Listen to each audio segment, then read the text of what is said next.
बिस्मिल्लाहिर्रहमानिर्रहीम। तुमसे पाकिस्तान में खुश आमदीद। मैं हूँ साजिद हुसैन। मजबूत मुस्तहकम पाकिस्तान पर हम बात करते हैं कैसे मुल्क को मिल्लत की तामीर और तरक्की में हमने अपना किरदार अदा करना है। मौजूदा वफाकी हुकूमत क्या मजबूत पाकिस्तान बनाने में अपना किरदार अदा कर रही है या कि सियासी जोड़ तोड़ और एक पॉलिटिकल पार्टी के खिलाफ विक्टिमाइजेशन में मसरूफ है। आम आदमी का क्या हुआ? आम आदमी को पेट्रोल से लेके सस्ती अशिया खुर्दनोश देने के लिए वफाकी हुकूमत आई थी। कितने मकासद में आप कामयाब हुए? आज वज़ीर आज़म शहबाज शरीफ साहब फिर IMF के जो मेन जो कलीदी किरदार हैं, जो MDs हैं, उनसे मुलाकात कर रहे थे और फिर यकीन दिलाई गई कि 1 से 2 दिन में मामला पूरे हो जाएंगे और 30 जून को IMF का भी जो मुआहदा है वो ख़त्म हो रहा है। तो अभी तक IMF क्यों नहीं वफाकी हुकूमत को इंटरटेन कर रहा? हालांकि वफाकी हुकूमत के लिए तमाम शराइत हमने पूरे कर दिए हैं। IMF के जितने टैक्सेस लगाने थे हमने लगा दिए हैं, बजट भी पेश कर दिया। तो फिर IMF क्यों आपको मुतमईन आप क्यों नहीं कर पा रहे और क्यों नहीं आपको वो फंड रिलीज कर रहा? इस पर भी हम बात करेंगे।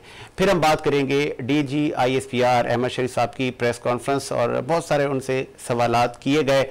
एक सवाल ये भी उनसे किया गया कि एक पॉलिटिकल पार्टी जिसका नाम पाकिस्तान तहरीक इंसाफ है, उनसे मुज़ाकरात इस्टेब्लिशमेंट कब करेगी? जिसपे DG ISPR का कहना था कि तमाम पॉलिटिकल स्टेक होल्डर बैठ के बात करें, हम इस अमल में साथ हैं कि मुल्क में स्टेबिलिटी हो, मुल्क में खुशहाली आए, अनसर्टेनिटी का माहौल ख़त्म हो।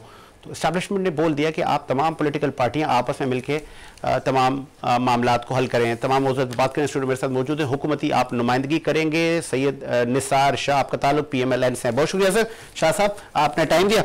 उनके साथ PTI की नुमाइंदगी करेंगे कराची की मारूफ शख्सियत सलीम सचवानी साहब। बहुत शुक्रिया सर सलीम सचवानी साहब, आपने भी टाइम दिया।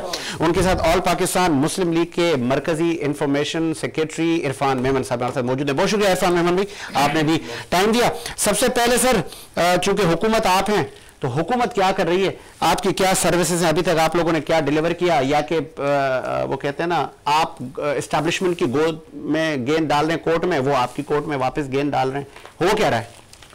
जी बिस्मिल्लाहिर्रहमानिर्रहीम। शुक्रिया, आपने आज एक अहम मौजू पे बात करने का मौका दिया। बात यह है कि आपने कहा कि एस्टेब्लिशमेंट आपको गेंद फेंक रही है, आप उनकी गेंद दे रहे हैं। देखिए, ये एक हुकूमत है और पार्लियामेंट में मौजूद है, कोलिशन हुकूमत है और लाजम है, आपको पता है कि जो इसके इदारे होते हैं वो हुकूमत के मातहत होते हैं। अब उसके हवाले से अगर कोई मातहत इदारा आपसे कोई किसी मामले में बात करता है हुकूमत से, तो हुकूमतें जो होती हैं वो इदारों पे चलती हैं और इदारे ना हो तो फिर मैं नहीं समझता कि हुकूमतें चलें। तो इदारे लाजम अपना काम करती हैं, हुकूमतें अपने काम करती हैं। जो इदारे उनका अपना काम होता है, हुकूमत का अपना काम होता है। जहाँ इदारों को कोई मुश्किल होती है, लाजम हुकूमत के साथ बैठ के उस पर मशावरत होती है। उस इदारों में अगर कोई ऐसा इशू होता है जिस पे बात करनी है, तो प्राइम मिनिस्टर की सूरत में उनसे बात की जाती है। चेयरमैन सेनेट, आपको याद होगा कुछ दिन पहले एक मरातों का बिल आया और उन्होंने खुद बिल पेश करवाया और भाई मुझे मराते चाहिए, चाहे हाजिर चेयरमैन हो या साबका हो। तो ये मरातों का सिलसिला तो आप लोगों की हुकूमत में चल रहा है। फिर आपको याद होगा वज़ीर आज़म शहबाज शरीफ ने कहा था कि किफ़ायत शारी हम एक मुहिम चला रहे हैं, वो मुहिम कहाँ गई? मेरे ख्याल से आपने बड़ी अच्छी बात की। हमारी पार्टी का मौक़िफ़ जो है वो बिल्कुल क्लियर है कि वो हम नहीं उसको सपोर्ट करते हैं और ऐसा नहीं होना चाहिए। ये जो आपने बात की बिल्कुल ठीक कहा, मुल्क इसका मुकम्मल नहीं हो सकता। इस वक्त हमें तमाम चीज़ों को ख्याल करना चाहिए, अपने अखराजात कम करने चाहिए, ना कि बढ़ाने चाहिए। नहीं चाहिए नहीं, ये अच्छी अच्छी बातें तो आप तमाम लोग टीवी पे बैठ के करते हैं, अमल कब होगा सर? अमल तो हमारे पार्लियामेंट में भी बड़ी अच्छी अच्छी तकारीरें होती है कि प्रोटोकॉल कल्चर खत्म होगा। माजी की हुकूमत भी ये कह रही थी, क्या हुआ?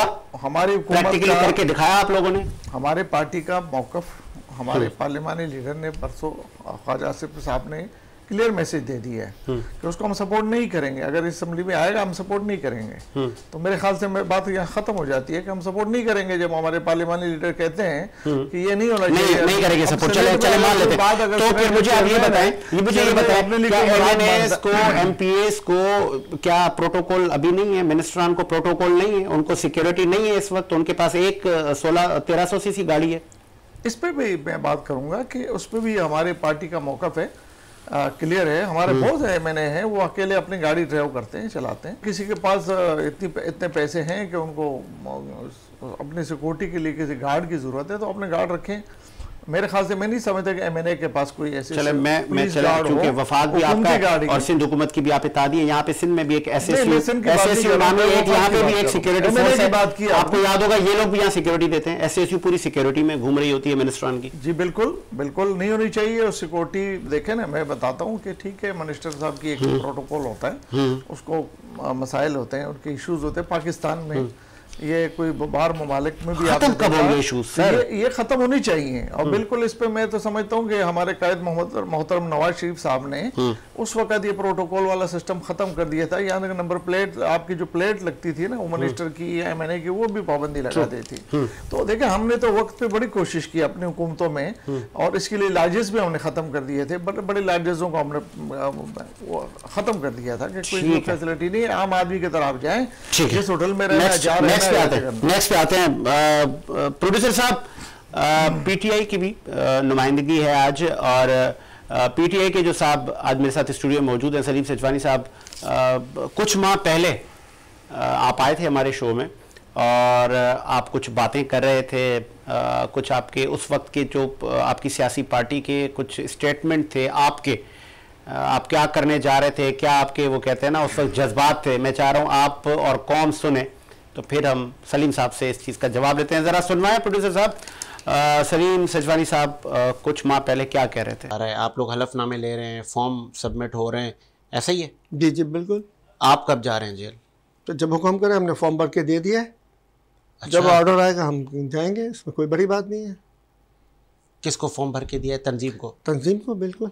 उस पर आपने हल्फन लिखा है कि मुझे अगर बुलावा आएगा मैं थाने में बैठ जाऊंगा? ऐसा कोई हल्फन नहीं है इन्होंने मांगा कि मैं अल्लाह को हाजिर नाजिर जानकर बोलता हूँ, ऐसा हलफनामा नहीं लिया अच्छा, इन्होंने। अच्छा। इन्होंने सिंपल से ये रखा है तरीक़ेकार कि भाई आप अपना नाम वगैरह, शराकी का नंबर वगैरह आप अपना दें। इन्होंने पेपर फॉर्म एक बनाया तो उस पर लिख के दिया। और कितने लोगों ने लिख के दिया? हज़ारों लोगों ने लिख के दिया। अच्छा। हाँ, हज़ारों लोगों ने लिख के दिया।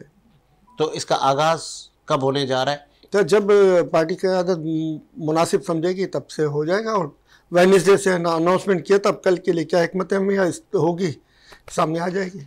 पार्टी क़यादत की आपने बात की, आपने कल देखा कि खान साहब की पेशी थी और बहुत सारा क्राउड। आपने सुना कि सलीम सिजवानी क्या कह रहे थे? सर आपने सुना हज़ारों लोग जेल भरने जा रहे थे, सब जा रहे हैं सर, मेरा ताल्लुक पीटीआई से ख़त्म, बाय बाय टाय टाय। ये हजारों कहाँ हैं लोग जो जेलें भर रहे थे, ये बताएं जरा। ये जो पुरअमन जो तहरीक थी, ठीक है, और उसको इन्होंने किस तरीके से पुरतशद्दुद तहरीक में तब्दील किया। ना करें सर, पुरअमन कहाँ थी सर? सब पुरअमन को पुरतशद्दुद में इन्होंने तब्दील करवाया।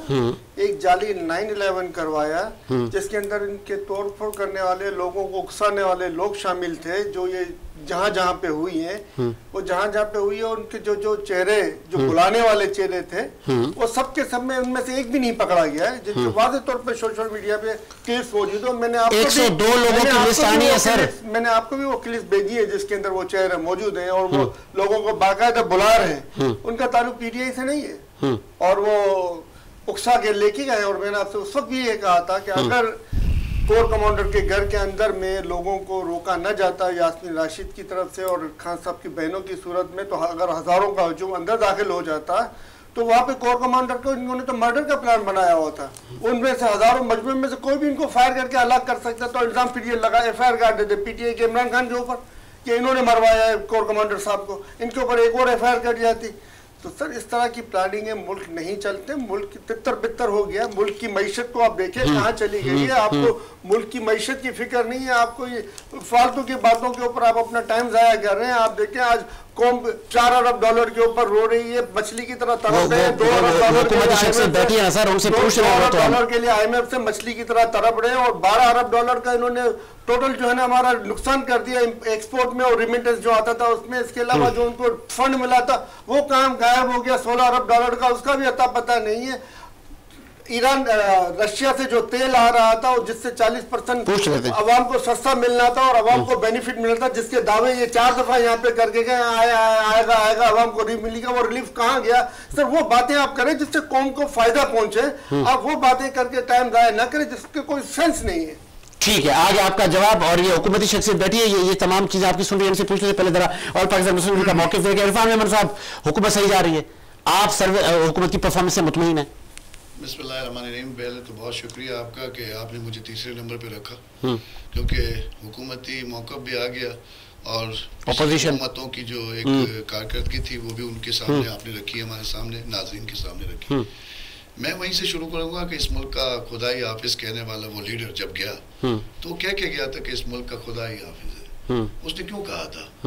कोई तो वजह होगी, कोई लॉजिक होगी। उस अल्फाज का अगर वजन लिया जाए, देखिए अल्फाज का वजन होता है, जब आप अल्फाज बोलते हैं तो वजन करके बोला करें कि ये आवाज़ जब आप जलसों में खड़े होते हैं, अपनी इलेक्शन कैंपेन के अंदर जब खड़े रहते हैं, तो कंटेनर पे खड़े होकर वो जज्बात जो आपके होते हैं, जज्बात की रो में बह जाते हैं आप कि हम ये मसले भी हल कर देंगे, हम ये भी कर देंगे, हम पाकिस्तान के अंदर जब आएंगे तो IMF को, कशकोल को तोड़ देंगे, कभी IMF के पास जाएंगे नहीं खुद। ये सारी चीज़ें जो है माजी में हमारी तारीख का हिस्सा है। हमारी तारीख बड़ी जो है वो बदकिस्मती से बड़ी ऐसी तारीख है कि जिसको दोहराते हुए भी अफसोस ही हो सकता है। देखें, पाकिस्तान बांग्लादेश का मॉडल अगर देखें तो आज कहाँ बांग्लादेश पहुँच चुका है।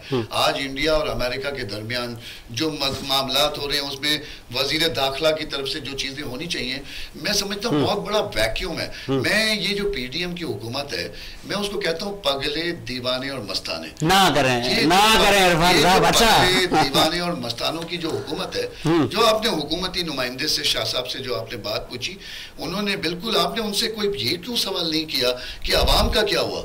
आपने तो सिर्फ मराद का पूछा, आपने इनके करप्शन के बारे में ही पूछी ना, तो आपने इनकी परफॉर्मेंस के बारे में क्यों नहीं पूछा? अभी पार्टी शुरू हुई है। तो मैं कह रहा हूँ कि आपने जो स्टार्ट लिया, जो दोनों शख्सियत से आपने स्टार्ट लिया, देखें ये जो अफवाज पाकिस्तान है ये हमारे सर का ताज है, ये हमारा इदारा है। इस इदारे के बारे में बात करने से पहले आपको ये समझना चाहिए कि आपकी हुकूमतें इन्हीं के कंधों पे आती हैं। और मैं तो यहाँ इदारों को कहूँगा कि जब आप लाते हैं तब भी आपको गालियाँ पड़ती हैं, जब आप इनको निकालते हैं इनकी बैड परफॉर्मेंस पे तब भी आपको गालियाँ पड़ती हैं।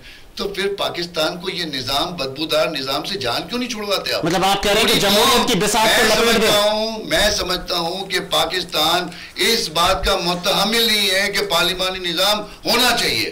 पाकिस्तान को एक प्रेसिडेंशियल सिस्टम दिया जाए और पाकिस्तान को मजबूत ऐसी क़यादत दी जाए। और सर कितने अदवार आए, तमाम जो सदर आके बैठा है, उन्होंने अपने मर्जी से 11 साल 8 साल गुजारे ना सर। तारीख में थोड़ा सा लेके जाऊं जनाब आली कि जब जनरल परवेज मुशर्रफ साहब की हुकूमत आई थी तो यहाँ 2 महीने की सैलरी नहीं थी देने के लिए, मगर उन्होंने 3 साल में इसी सुप्रीम कोर्ट ने कहा था कि आप अगर आईन में तरमीम भी करना चाहे ना तो हम आपके साथ हैं। क्या उन्होंने नुक्ता लगाया उसमें?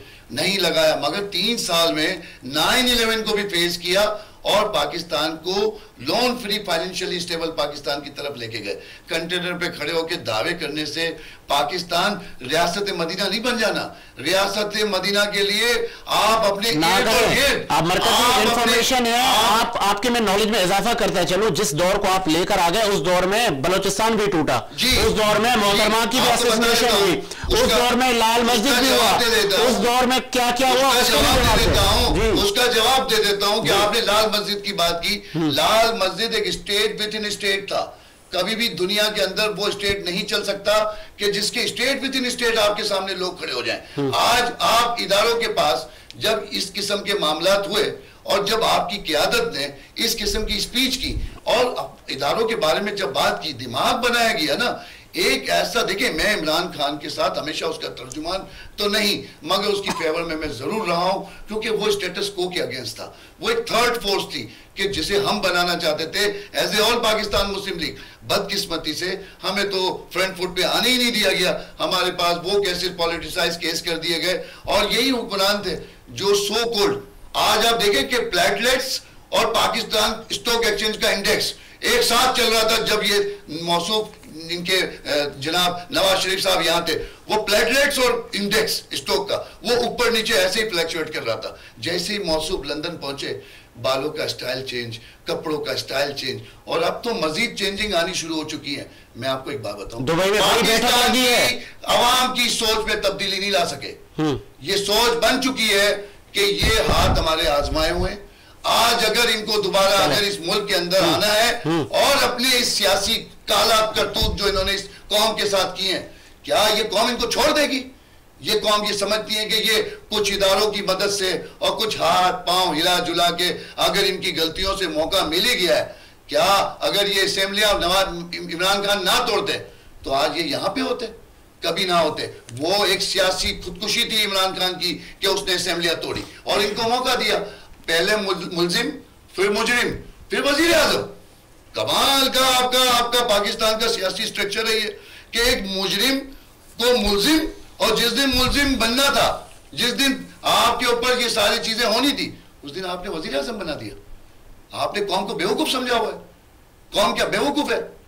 ये कौम 2023 की कौम है। जाए इलेक्शन में पता चल जाएगा, लग पता जाएगा। चले, बहुत सारे इल्जामात लग गए सर। निसार शाह साहब कैसे डिफेंड करेंगे? आपके ऊपर बहुत इल्जामात लग गए सर। आप डिफेंड करने की कोई जरूरत ही नहीं है। परवेज मुशर्रफ साहब दुबई में जिस अंदाज में बैठ के, अल्लाह उसको जन्नत नसीब अता फरमाए, हम उसके लिए दुआ कर सकते हैं। मुसलमान था लेकिन पाकिस्तान को तबाह बर्बाद करके गया था। 9/11 का पूरा मलबा लेके पाकिस्तान पे चढ़ा दिया था। ये खुदकश हमले जो हुए थे सब परवेज मुशर्रफ के तोहफे थे, हमें दिए गए थे। आपने लाल मस्जिद गिनवाया, कराची में आपके दिन में 100 लोग यहाँ शहीद होते थे। 100 लोग शहीद होते थे। ये मुक्के ले रहा था कि मेरी ताकत देखी। रोडों पे लोगों को 25-30 लोगों की नफरी लोग शहीद होते थे। मैं आपके दरमियान नहीं बोला, वो गुल्लू भट्ट भी आप ही के थे ना। गुल्लू भट्ट ने किसी को नहीं पड़ा। गुल्लू भट्ट जो था ना, गुल्लू भट्ट पे आपने बड़ी कोशिश की। गुल्लू भट्ट आपने भी तारुल कादरी पैदा किया, आपने भी इमरान खान साहब पैदा किए, आपने बड़े बड़े पैदा किए। लेकिन आज नवाज शरीफ फिर भी मौजूद है, आप नहीं हो। नवाज शरीफ आज भी मौजूद है। आज भी नवाज शरीफ के गिर्द हुकूमत घूमती है। ये आज भी पाकिस्तान के फैसले नवाज शरीफ कर रहा है। आपने नवाज शरीफ का माइनस कर दिया था, आपने मोहतरमा बेनजीर के लिए माइनस कर दिया था कि पाकिस्तान में अब इनकी कोई जगह नहीं है, अब यहाँ पर हमारी जगह है। आपने इमरान खान की सूरत में लाके बिठा दिया। आपने बड़ी कोशिश तारुल कादरी की शक्ल में गुल्लू भट्टों के लिए, जो आपने वो गुल्लू भट्ट भी आप ही के थे। दूसरी बात ये है कि आज जो दुबई में बैठक लगी उसको छोड़ें, पहले तो इनसे ये पूछिएगा कि आपने बात की कि हमने ये किया, ये इदारे हैं, ठीक है। अगर उनसे कोई गलती होती है, ये उसका मतलब ये नहीं है कि आप जाके उनके दीवारें फैलाएंगे, आप जाके उन पे हमले करें, उनके शहीदों को तबाह करें, उनके जहाजों को तबाह करें। आज तक किसी पॉलिटिकल पार्टी ने नहीं किया। अगर देखे पार्टी का इख्तिलाफ होता है, हमने इख्तिलाफ किया, हमने जनरलों के खिलाफ किया, जिसमें परवेज मुशर्रफ भी मौजूद है। हमने बाजवा साहब का नाम लेके जलसों में खुला कहा है, हमने का नाम दिया, आज भी ले रहा हूँ, अभी ले रहा हूँ, बिल्कुल बाजवा का भी नाम ले रहा हूँ, मैं फेस का भी नाम ले रहा हूँ। आप मुझसे क्या सवाल करेंगे? उनके नुमाइंदे हो, आपने अरबों रुपए खा के पार्टी नहीं बना सके। अल्हम्दुलिल्लाह हम जो है ना पार्टी है, पार्टी है। आप क्या पार्टी है? आपका तो नाम क्या है? आपके परवेज मुशर्रफ ने तो कोशिश करके पार्टी बनाने की, जिना पार्क भी नहीं ला सके थे। आपने तो मेहनती की है नवाज शरीफ की, आइन तोड़ने पे FIR काटने की मेहनती की आपने क्या क्या ऑफर की? आपने मक्का मुकरमा में जाके मस्जिद के अंदर माफी मांगी है, अंदर माफी मांगी है। आपने शाही खानदान के पास जाके कहा कि आप नवाज शरीफ की बात करते हैं। नवाज शरीफ आज भी इस मुल्क का लिए कुछ करेगा। 2016 में को खुदा आपने जिस अंदाज में मुझे हमला किया, आपने 99 जो किया, 12 आपने 99 किया। मुजरिम होता ना आज, अगर वो मुजरिम होता ना आज वो पाकिस्तान के लिए बात नहीं करता।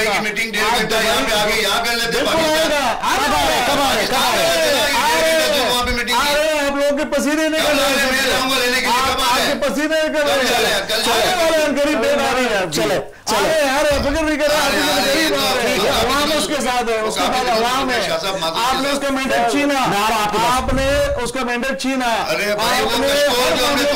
हमने आप एजेंट थे, आप अमेरिका के अफगानिस्तान में जिस अंदाज में जंग लड़ी नहीं चल पाएगा, पाकिस्तान में खींचा, नहीं चल पाएगा, पाकिस्तान को तबाह कर दिया, खुदकश हमले पाकिस्तान की मीशत के बाद आपने जो ना किस तरीके से पैसे लेके किस तरीके से काम किया आपने। सर ये जो दुबई में बड़ी बैठक लगी है, बड़ी बात यह है कि इन्होंने एतराफ जुर्म किया अपनी बातों में कि लाने वाले भी लाते भी हैं और फिर निकाल भी देते, सही न चले। आप बता दें कि बगैर उनकी आप मेहनत तो क्या आप आज मैं कह रहा हूँ आपने एतराफ जुर्म किया ना, जुर्म नहीं किया, मैं मानता हूँ कि इन्वॉल्वमेंट के बगैर आप आ नहीं सकते, मैं मानता हूँ। एक मिनट सर, मैं आपकी बात टोका आपको, आपने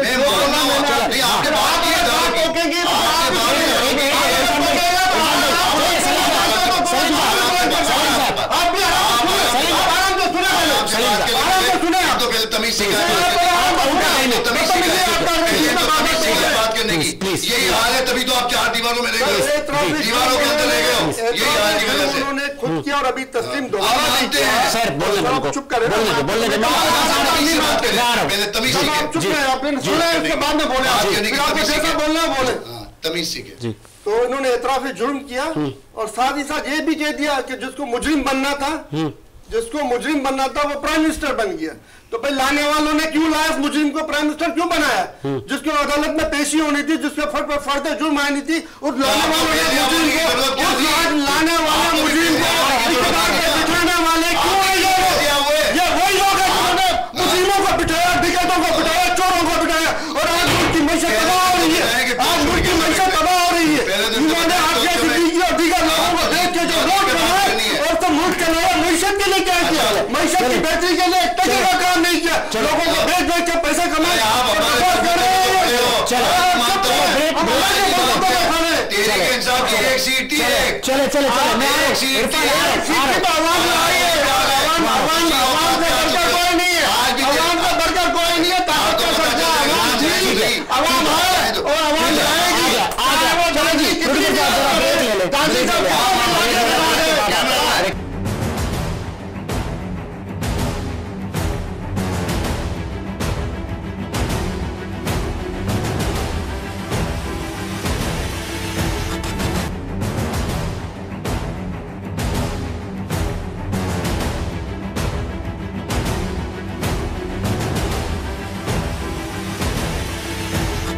ब्रेक के बाद खुश आमदीद प्रोग्राम को आगे बढ़ाते हैं और लास्ट इशू पे बात कर लेते हैं। डीजी आईएसपीआर ने जब उनसे सवाल किया गया तो उन्होंने कहा कि तमाम स्टेक होल्डर बैठें, बात करें ताकि मुल्क में स्टेबिलिटी हो, मईशत मजबूत हो और जो सियासी इस्तेहकाम है वो भी आगे बढ़ सके और मामलात आगे चल सकें। मैं आऊँगा पहले मेमन साहब आपके पास, चूँकि ये तो अपोजिशन और हुकूमत है, इस वक्त आप मिडिल मैन है, क्या अच्छा मशवरा नहीं दिया कि अगर आप लोग बैठें बात करें, क्या करना है आगे? देखिए साजिद, बड़ा कैटेगोरिकली ये बात समझनी होगी, ये इदारे मजबूत होंगे तो मुल्क मजबूत होगा, मुल्क मजबूत होगा तो मुल्क का बिजनेसमैन मजबूत होगा, मुल्क का बिजनेसमैन मजबूत होगा तो अनएम्प्लॉयमेंट खत्म होगी और ये स्ट्रीट क्राइम जो आजकल बढ़ रहा है ये खत्म होगा। डीजी आईएसपीआर ने कल एक अच्छा मैसेज दिया है कि ये पॉलिटिशियन अपने झगड़े को सॉल्व करें। कब तक आप हमारे कंधों के ऊपर आप सियासत करते रहेंगे? सब लोगों का दरवाजा गेट नंबर 4 से शुरू होता है, 6 पे खत्म हो जाता है। आज अगर हमें ये चीज़ सोचनी चाहिए कि हमें बहुत सारे चैलेंजेस हैं, हमें सियासी चैलेंजेस वैक्यूम की वजह से, दिफाई चैलेंजेस का बहुत बड़ा सामना है। रोज़ शहादतें दी जा रही हैं, ये नौजवान इन सियासतदानों के घर से नहीं आए हुए, ये अफवाज पाकिस्तान के अंदर जो ये कुर्बानियों का सिलसिला रोज़ चालू है, इसको भी हमें थोड़ा सा नज़रअंदाज नहीं करना चाहिए। इदारों ने कोशिश की है कि दोबारा से ये मामलात के अंदर कुछ बेहतरी अगर आ सकती है तो ये सियासतदान लाएंगे ना, इसमें कोई एस्टेब्लिशमेंट तो अपना एक रोल अदा कर सकती है कि इनको इकट्ठा होकर बिठा सकती है, फैसले तो इनको ही करने हैं, पॉलिसी इनको बनानी है। आज आप पार्लियामेंट को देख लें, आप सेनेट को देख लें, आप यहाँ पे कराची सूबाई पाकिस्तान की वजह क्या है कि हुकूमत अभी तक इलेक्शन की तरफ नहीं जा रही? हुकूमत क्यों नहीं जा रही? देखें कि प्रेसिडेंट को छुट्टियों पे भेज के पता नहीं कौन सी छुट्टियों पे भेजा, और वहां पे आपके माशाल्लाह से जो है सेनेट के चेयरमैन संजरानी साहब आते हैं और वो साइन कर देते हैं। तो ये सारी चीजें जो अभी आपको नजर आ रही हैं, और जो इस वक्त इन लोगों की इसाक डार की बॉडी लैंग्वेज है, और वेदर फोरकास्टिंग जैसे नहीं होती कि आज बारिश होगी, कल बारिश होने वाली है। आपके वजीर आजम कहते हैं आज IMF से डील हो जाएगी, कल हो जाएगी, आज IMF की हमारी जरूरत अगर हुई तो ठीक है। ऐसे हुकूमतें नहीं चलती। मेरे ख्याल से इस मुल्क का हल जो है वो फ्री एंड फेयर इलेक्शन है एज सुन एज पॉसिबल, और एक फ्री एंड फेयर इलेक्शन के बाद लोगों को अपने नुमाइंदे चुनने में आजादी होनी चाहिए। इस मुल्क को एक आजाद इलेक्शन देने के बाद बिजनेस कम्युनिटी ने यह फैसला किया है कि अब वो इस सियासत के अंदर अपना रोल अदा करेंगी, क्योंकि जब इनको पैसा भी हम देते हैं, इनको वोट भी हम देते हैं, तो इन नालायकों के फैसलों का हमें इंतजार करने की जरूरत नहीं है। अब बिजनेस कम्युनिटी ने यह फैसला किया है कि वो खुद मैदान में आएंगे, और इंशाल्लाह इस दफा के इलेक्शंस के अंदर बिजनेस कम्युनिटी की एक बड़ी तादाद सियासत के अंदर कदम रखेगी, क्योंकि कोई सियासी पार्टी नहीं बन रही। नहीं, कोई सियासी पार्टी नहीं, वो एक अलग आगे का सिलसिला होगा। आगे वक्त के साथ साथ जैसे इस्तेकाम में पाकिस्तान वक्त के साथ साथ अपना 1, 2, 3, 4 रन बना रहे हैं और हुकूमत के बलबूते पे बना रही है, क्योंकि एक तहरीक इंसाफ का जो फॉरवर्ड ब्लॉक बना है, बड़ी खूबसूरत ताल्लुकात हैं इनके। और नहीं, ये तासुर नहीं है कि इस्तेकाम में पाकिस्तान में जाएं और आप गंगा नहा लें। हो गए ना, ये तो हो ही रहा है ना, मगर आप रोटों पे जलील हो रहे हैं, आप रेस्टोरेंट में खाना नहीं खा पा रहे, आप दुनिया में सफर नहीं कर पा रहे, ये अपने घर नहीं रह पा रहे। आप ये हालत देखो, आज आप देखो, आज इनकी गलतियों की वजह से पार्लियामेंट आपकी जलील हो रही है, सियासतदान जलील हो रहा है, इदारे जलील हो रहे हैं। कौन मजबूत है? सुप्रीम कोर्ट फैसला करती है, बाहर ये दोबारा अरेस्ट कर लेते हैं। कमाल है यार, कोई सुप्रीम कोर्ट हुई या कौन सा ये कोई चाय का आपका कोई बेंच है जो बार बार टूट जाता है? पहले 9 होते हैं, फिर 7 होते हैं, फिर 6 होते हैं। ये आपने इदारों का हाल किया हुआ है। ऐसे हालात में कौन यहाँ पे इन्वेस्टमेंट करेगा? मैं एज ए वजह क्या है? उमर अता बंदियाल साहब फैसला दें। भाई फैसला तो वो देंगे उस वक्त ना कि जब उनके पास इस वक्त मुल्की हालात देखें। इदारों को जो हालात इस वक्त आप देख रहे हो, ऐसा तो नहीं है जो मुझे नजर आ रहा है वो आपको नजर नहीं आ रहा, हम सबको नजर आ रहा है। इदारे कोशिश कर रहे हैं, और मेरे ख्याल से यही होना चाहिए कि एक नशिस्त होनी चाहिए। मैं तो कहता हूँ अल्लाह का नाम लेके इन सबको एक बार इस्तिस्ना दे दो। मैं तो कहता हूँ सबको खुलेआम एनआरओ दे दो, और फिर इसके बाद फ्री एंड फेयर इलेक्शन करने का मौका दो।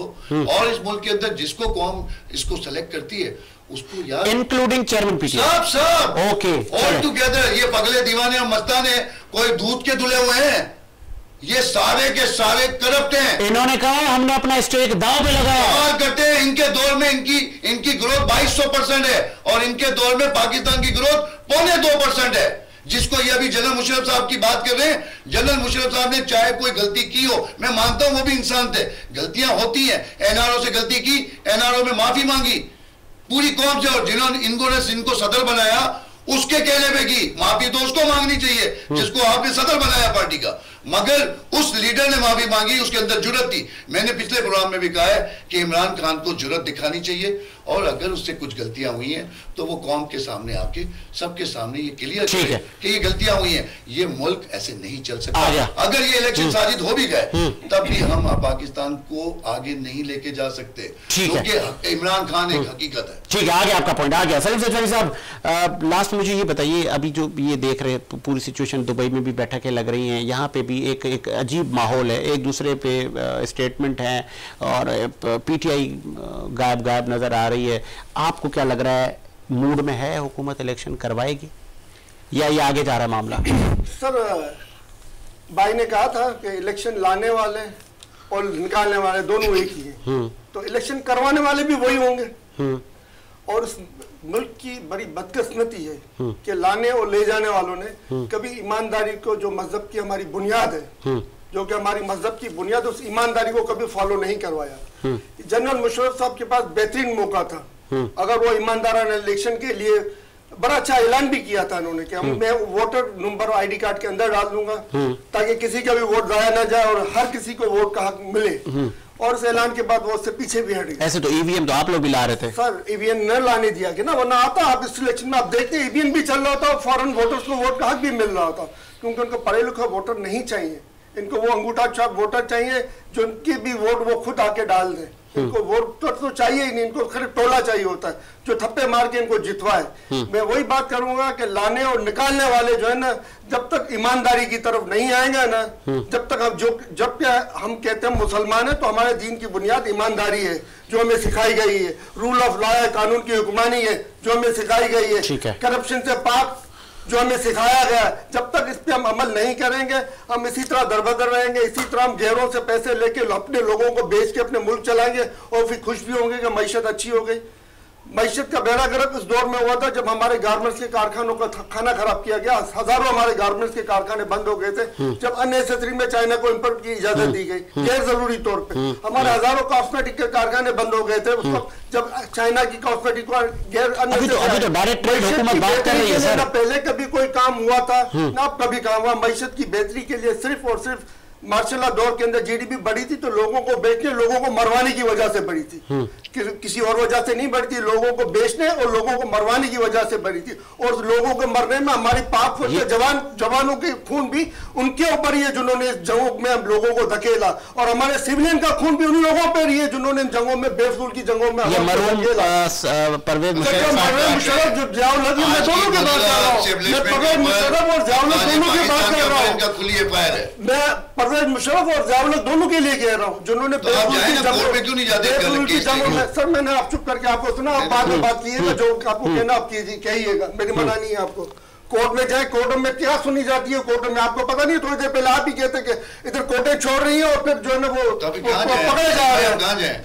कहाँ जाए तो ये पहले हम मुसलमान बन जाए, चले उसके बाद में सब कुछ हम होगा। हम पहले तो मुसलमान ही नहीं बने, खाली थप्पा लगा हुआ हम पे ऊपर मुसलमान होने का, और वो लोग गैर लोग सही कहते हैं कि दुनिया का बेहतरीन मजहब इस्लाम और बदतरीन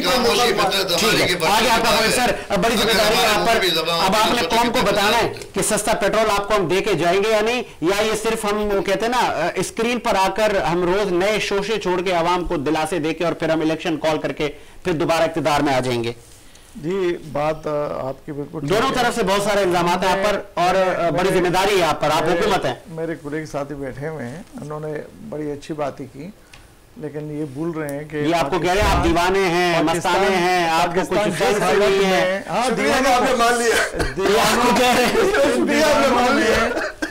इन्होंने जब कहा था, इमरान खान साहब ने कहा था कि मैंने कहा है कि भाई बाजवा साहब ये हुकूमत आप ख़त्म ना करें, क्योंकि आप जैसे हुकूमत ख़त्म कर गए ये मुल्क सिंगापुर बन जाएगा और ये डिफॉल्ट हो जाएगा, और इसमें तो कुछ भी नहीं है। देखें अल्फाज की आप बजट लेकर, ठीक है ना, श्रीलंका क्या बन जाएगा वो मुल्क अल्हम्दुलिल्लाह ना करें। ये नहीं बोलिएगा कि दूध की नहरें बह रही हैं, अल्हम्दुलिल्लाह दूध की दे दी हमने, नहीं जो आटा 50 मिलता था वो 200 में भी नहीं मिल रहा, और चल रहा है अल्हम्दुलिल्लाह चल रहा है। पूरे खारजा पॉलिसी आपकी ठीक चल रही है, शहबाज साहब आपके तमाम ममालिक से दोस्ती बहाल हो गई है, तमाम ममालिक के साथ आपके IMF फिर भी हमें नहीं करा रहा, रूस से आपका एक जहाज आ चुका था, दूसरा जहाज भी आपको वो तो आ रहे हैं सर, 2 माह हो गए।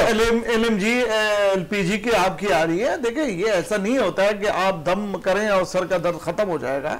ये जो गंद आपने छोड़ा इस साल के, अब देखे ना, मैं आपको छोटी सी बात बताऊं, मेरा भाई बैठा है PTI का, मैं अवामी वाले से तो गिला इसलिए नहीं करता हूँ, मैं आज ही पता लगा कि अवामी मुस्लिम लीग है भी। अच्छा आज पता लगा?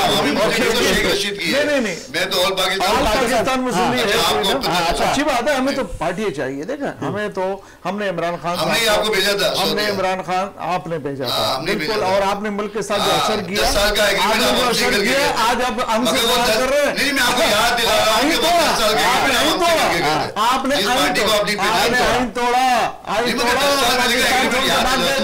आपको याद दिला दूं उसे। हम आपने जलावतन किया, हम जहाज में उतरे थे, फिर आपने फोर्स लगाई थी और आपने वो फुटेजेस निकाले, आपने फोर्स लगाई और फोर्स लगा के दोबारा उस जहाज को दोबारा जगह पर उतारा।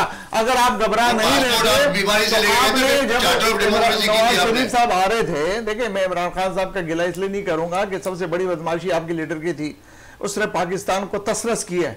इमरान खान साहब की तो बेवकूफियां थी कम। देखिए मैं बताऊं उसको आपने बोलो ना, सर मेरा सवाल ये नहीं था, सुनिए शाह साहब मेरा सवाल ये नहीं था, मेरा सवाल ये है कि आप 3 महीने हैं, वो 3 महीने आप क्या देंगे?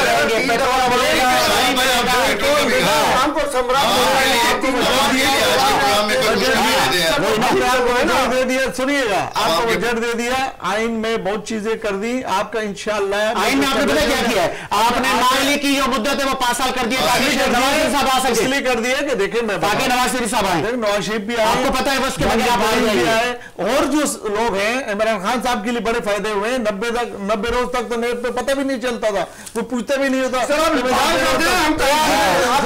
हम तैयार हैं, 2 दिन नहीं गुजारे, हमने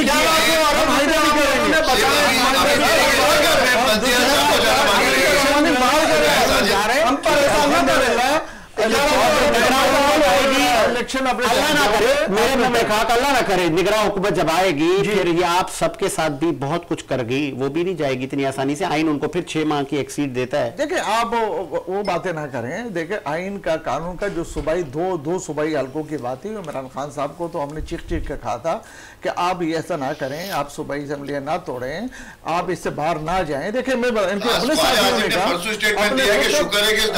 नहीं, वो ख्वाजा आसिफ ने जो कहा अपना जाती हमने रोड हमने उसको रोका, रोकने की। देखिए भाजपा साहब ने इनको कह दिया था कि भाई आप तोड़े, मुझे कुछ डेट दे देना, लास्ट टाइम का मैं डेट दे दे, पेट्रोल आवाम को बिल्कुल मिलेगा। ईद के बाद देखिए ना, मैं बताऊं आपको, अभी हमने 1 महीने के अंदर 20 रुपए कम किए, ठीक है? अच्छा, अब इंशाल्लाह स्पीड से बढ़ाए थे, स्पीड से बढ़ा दिया, बढ़ाने के बाद कम किए जाते हैं। अभी ये जो रशिया इसका रिफाइन होगा, इसका रिफाइन इंशाल्लाह, उसका रिफाइन होने के बाद आपने बड़ा टाइम, कितने लीटर मिलेगा? टाइम दें, कितने लीटर मिलेगा? 150 रुपए लीटर जी, 150, 180, 190 तक मिल जाएगा आपको। 40% डिस्काउंट हो जाएगा, बिल्कुल इंशाल्लाह होगा।